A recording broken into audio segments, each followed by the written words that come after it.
смотри. А что звенит? Звенит вот эта штучка.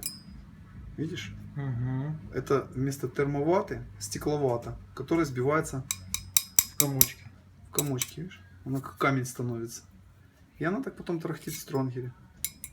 Угу. Видишь? Угу. Вот эта штука, вот она и звенит сама по себе. И там вот видишь внутри глубоко. Угу. Ну вот видно. Ну, вот это и есть погремушка. Все. Вот это стронгер, который делается на Украине под Польшу. Они используют вместо термоваты стекловату. Угу. Вот она, вот так вот она сбивается. Пластик. Видно, да, пластик.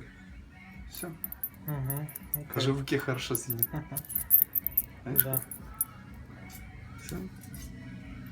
Что следовало доказать.